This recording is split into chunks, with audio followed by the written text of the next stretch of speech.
Hi Aquarius, this is Jav. Welcome po sa ating channel. By the way, Aquarius, this is your timeless gabay tarot reading. Gamitin ang reading na ito bilang gabay lamang. Tandaan, Aquarius, ito po ay general reading.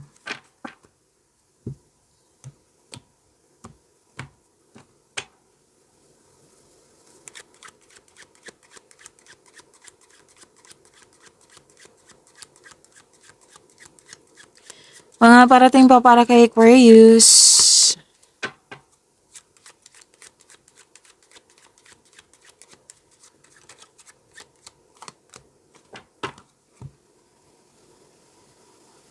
Okay, sabi po dito Aquarius na pwedeng nagkita kayo ng friend mo or friend mo to kasi kilalang kilala ka. Hindi to bagong friend. Pwede din naman bagong friend. Kasi may bago kang kasamahan ako nakikita dito. So, dito muna tayo sa friend mo.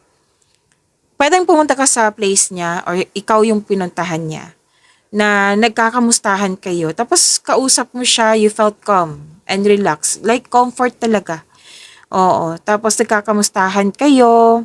Tapos naka-receive ka ng positive news na sabi ng friend mo, oh, kamusta yung pass? Sabi mo, yun, yung rejection, may nangyari kasing rejection sa nakaraan. Yung rejection, natanggap ko na-acknowledge ko na yun. Lesson learned ko na yung mga nangyari sa nakaraan. Yan. Yan yung nakikita ko yung pag-uusap nyo. And this person is very helpful sa you. Like, tutulungan ka talaga niya. Yan. At,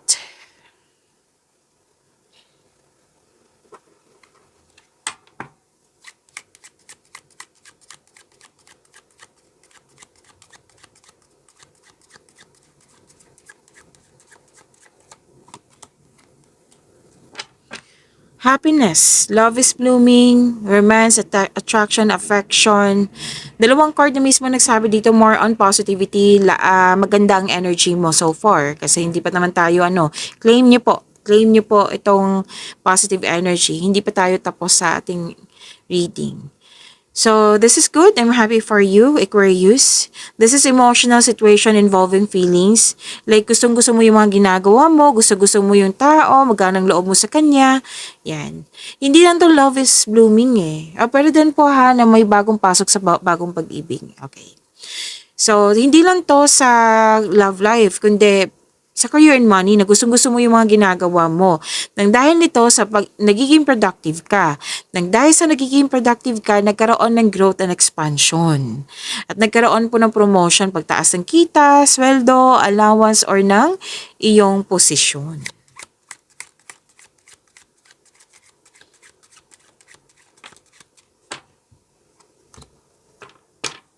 May hinintay ka, nag-expect ka. So, sabi ng card, balansehin lang ang inyong emotion. Huwag niyong hayaan na ma-disappoint kayo or mainip kasi kung hayaan nyo, matitrigger yung anxiety nyo. So, may darating naman po na balita po. Huwag kayong, kumbaga, pay attention kasi may tao dito nag-spy sa'yo, nag-observe sa'yo. Extremely kasi yung jealous niya yung jealousy, envy, resentment. Sama ng loob, green-eyed monster na po ito. So, ang sabi ng card dito, mag-ingat kayo sa kanya. Kasi, very curious siya sa'yo. Pwedeng may kunin siya sa'yo. Like, agawin yung jowa mo, yung mga halagang bagay sa'yo, yung mga pagkakataon sa'yo, basta mahalaga sa'yo. So, mag-ingat kayo sa kanya.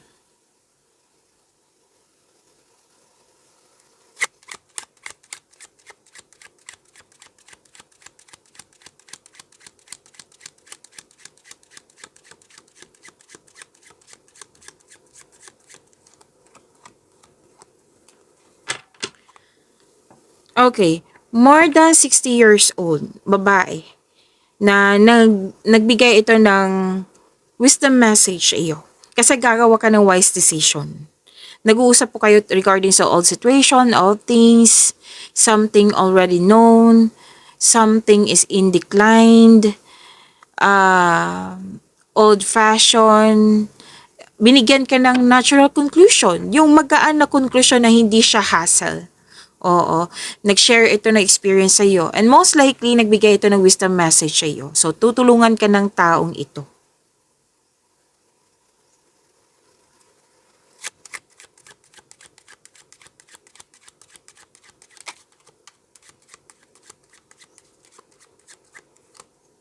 Mm.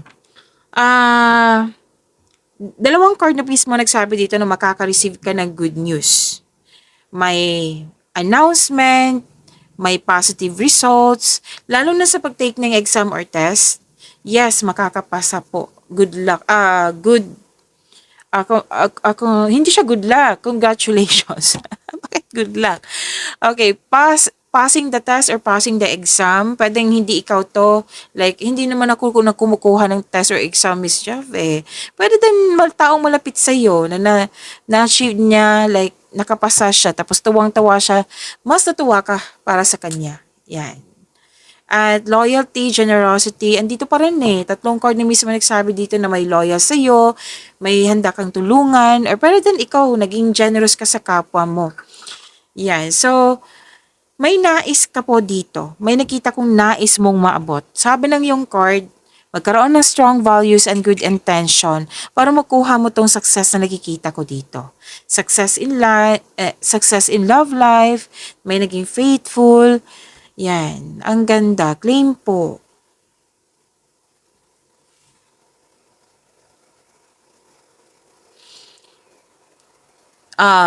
Dalawang card na mismo. Nagsabi kong may loyal sa'yo, may enemy dito. At least balance, 'di ba? Kasi may loyal sa iyo, ilang beses na lumabas sa inyo.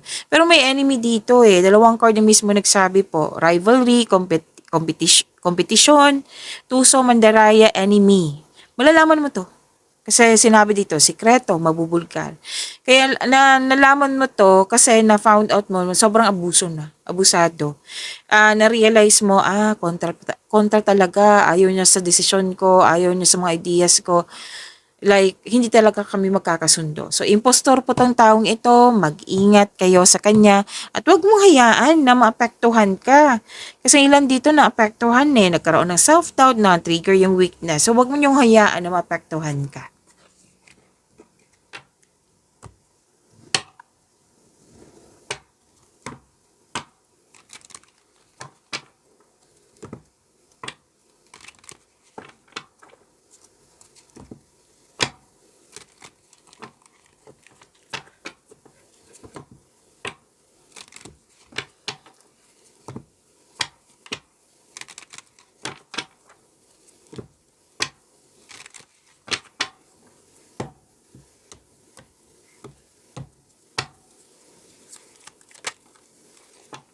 Energy, Aquarius.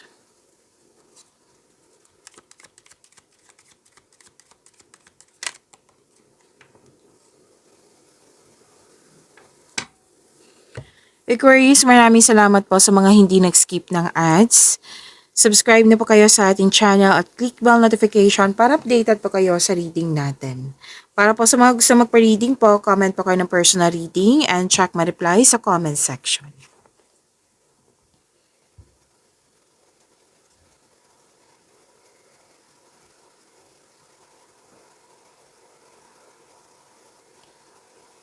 Energy. Wow, may success. May mahigit pa sa success. This is victory. Itong dalawang card na ito. Recognition, yes, na-recognize ka, may nagbigay ng compliment sa iyo. Balansa, nagkaroon ng pagkakaisa. Makakatanggap po kayo. Ilang beses na ito lumabas sa inyo kanina pa. Tatlong card na po nagsabi dito na makakatanggap kayo ng mabuting balita or may bagay na matutupad.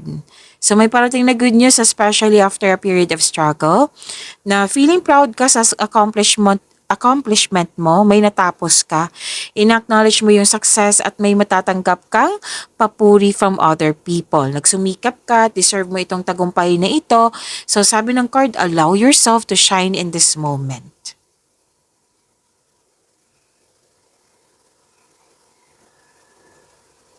So good news is coming related to your home or personal. Magaling ka sa mga ginagawa mo, magaling ka na leader, pwede din may binigay sa'yo na leadership role. So this is your promotion.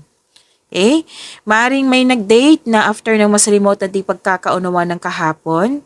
Promotion, recognition, ang ganda naman. Financial growth after a period of struggle.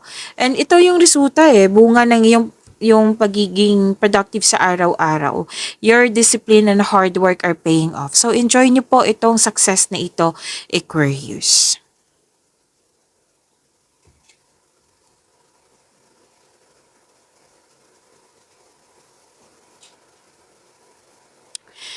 Okay, hard work, productivity, dalawang card mismo nagsabi niyan ha, puro kilos, busy kayo kung kailan nyo ito napanood.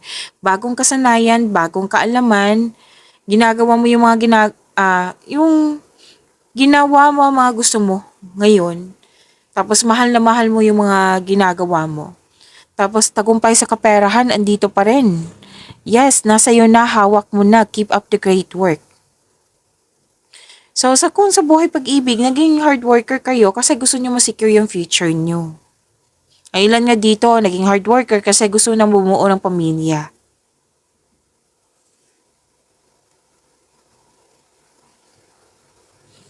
Alam niyo ba, Aquarius, kung ano man to nag-study kayo or nagpa-practice, it will lead you to abundance po. Magbibigay ito ng abundance sa iyo. Claim.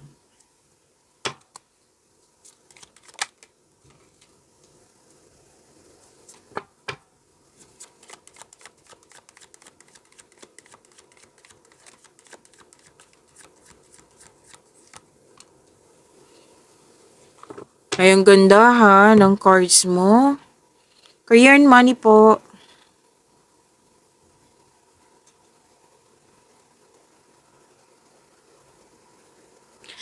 Okay, partnership, union. May ano dito, may isang tao dito na tinutulungan ka.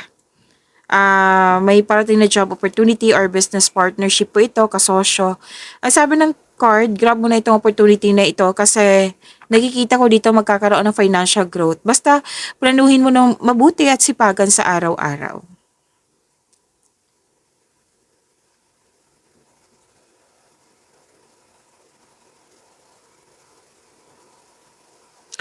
Okay, financial security is yours. Wow, ilang beses na lumabas dito sa apat na card mo.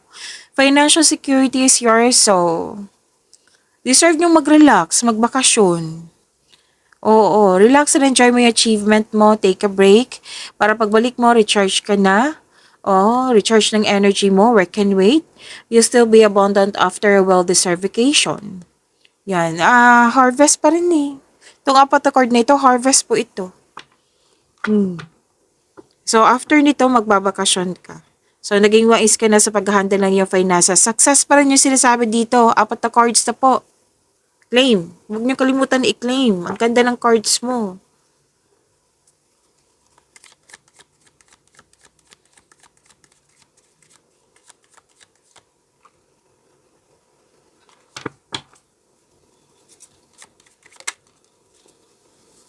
I don't read reverse card. Tandaan nyo yan sa mga bago dito.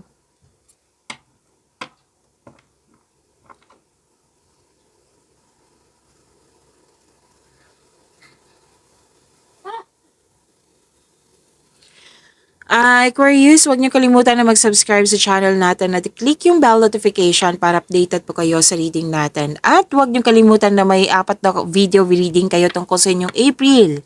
Oo, kung hindi niyo mahanap, hanapin niyo po dito sa channel natin. Scroll down niyo lang po. Okay, apat na video po yan ha. Okay, baka hindi niyo pa napanood. Panoorin niyo po.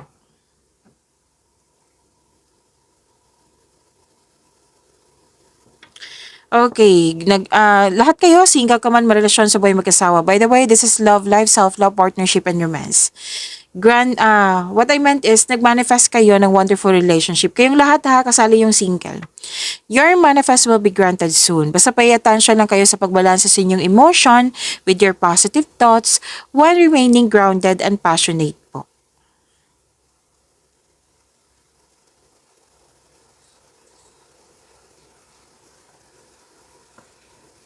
At sabi din dito sa mga single, nag-iisip kayo dito kung ano yung ideal type nyo. Gusto nyo stable, grounded, and trustworthy. Sa mga marelasyon, sa buhay mag-asawa, sabay-sabay kayo nagtayo ng trust and stability. Ayaw nyo ng away. So sabi ng card, wag nyo i-pressure yung relationship nyo. Dahan-dahan lang, take things slow. If you want a relationship to last, take things slow. Wag magmadali.